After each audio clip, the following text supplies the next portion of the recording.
Good morning, everyone. It's Tuesday, November 3rd from the San Antonio Express News. My name is Luis Vasquez, and this is your Express Briefing. All of the stories you need to know to start your day.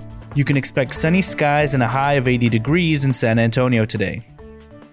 A federal judge ruled Monday that Republicans lack standing to challenge 127,000 drive-through ballots in Harris County they argue were cast illegally, at least temporarily easing the fears of residents who suddenly wondered if their votes wouldn't be counted. If you're looking for how to best follow along with tonight's election, our Texas Viewers Guide to the 2020 election has some key things to watch for as results begin to come in from across the nation. And now let's move on to our top stories for the day.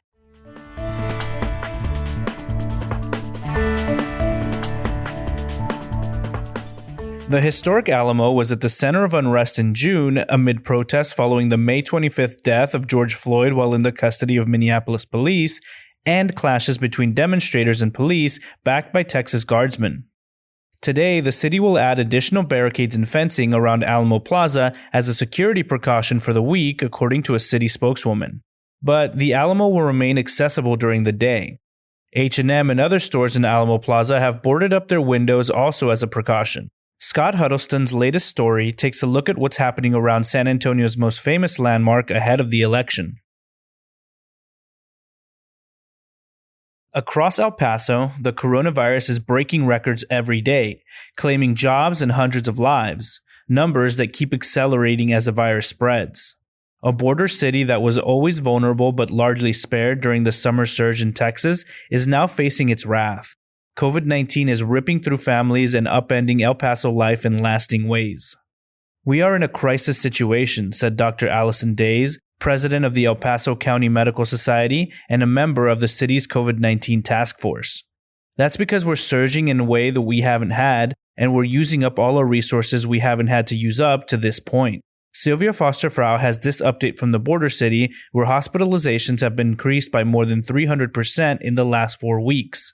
COVID-19 patients now occupy 930 beds, almost half of those available.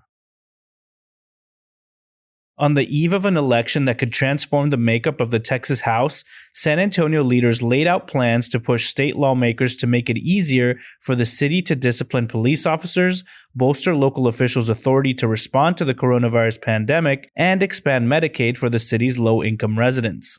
Officials rolled out the city's policy priorities for when the Texas legislature convenes in January during a subcommittee meeting of the Council Intergovernmental Relations Committee, the success of which will depend on the outcome of Tuesday's election. Joshua Fechter takes a closer look at what's on the list in his latest article, which you can find at expressnews.com.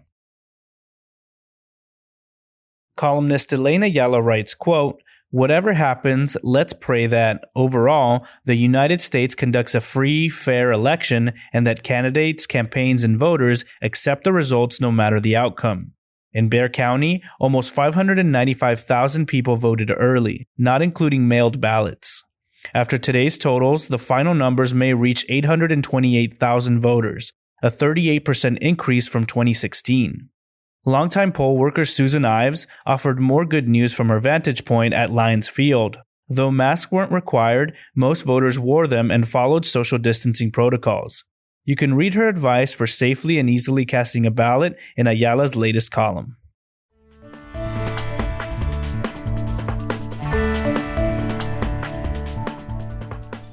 Get ready to vote with our 2020 Texas Voters Guide.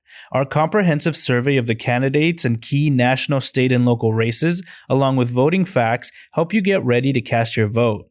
You can check out that interactive voting guide at expressnews.com. And if you're having trouble voting, we want to know about it for our Election Land project. And next up are your need to know headlines. You can find all of these headlines and more inside your Express News subscription.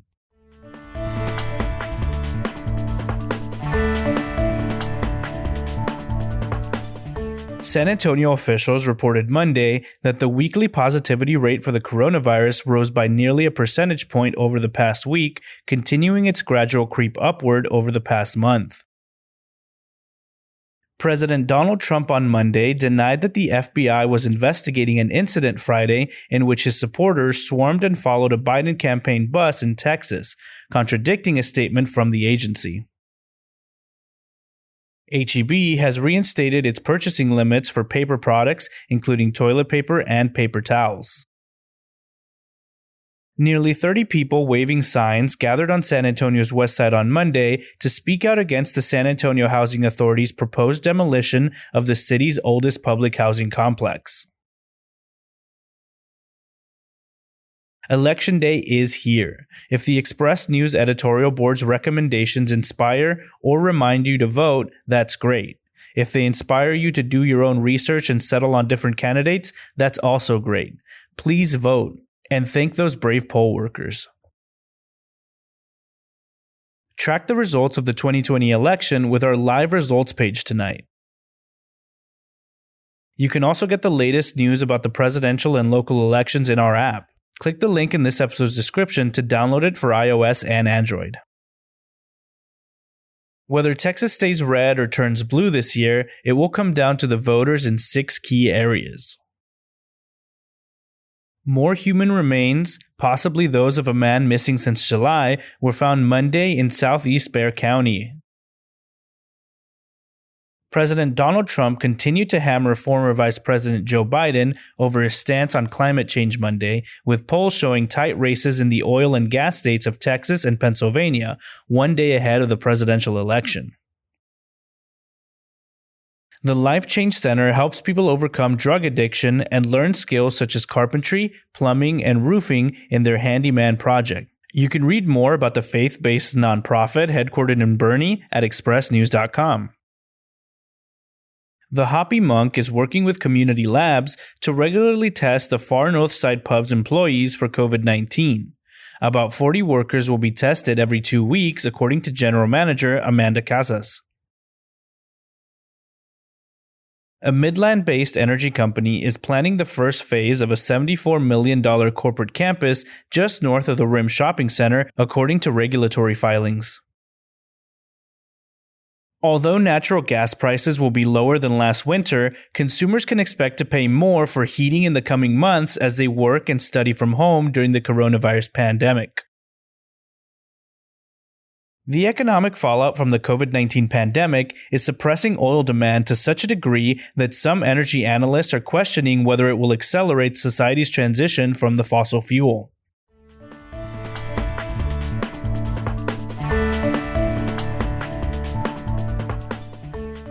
It's a tough time to hunt for a house.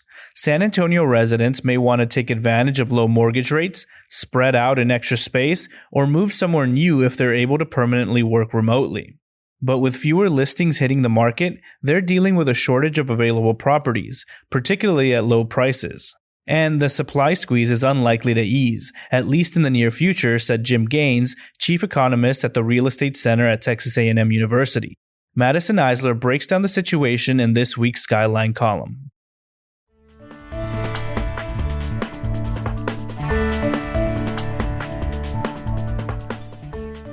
In this week's Chuck's Food Shack, we're grilling seasonal vegetables such as squash and sweet potatoes to unleash the full flavors of fall. The upcoming holiday season can have a way of extending the beltline, but grilling vegetables is a great way to preempt the calorie comas by eating a little more healthfully. Check out Chuck's column at expressnews.com. Visitors to the McNay Art Museum exhibit, Robert Indiana, A Legacy of Love, can send a one-word text message and receive a poem by a San Antonio writer almost instantly. The undefeated O'Connor Panthers are still the top team in the EN area volleyball rankings. On the gridiron, it's still Judson and Poth atop their respective divisions, but there are plenty of changes in the area football rankings. Heading into the 2020 draft, the Spurs appear well-stocked at point guard. If Iowa State's Tyrese Halliburton were to somehow fall to them, however, the Spurs might not have a choice but to take another one. And that's all for today. This was your Express Briefing for Tuesday, November 3rd. My name is Luis Vasquez. Please consider becoming an Express News subscriber to get in-depth coverage on all the stories you heard today. Also, be sure to rate and review this podcast inside of your Apple Podcast app, as it really helps the show. Have a wonderful election day, everyone.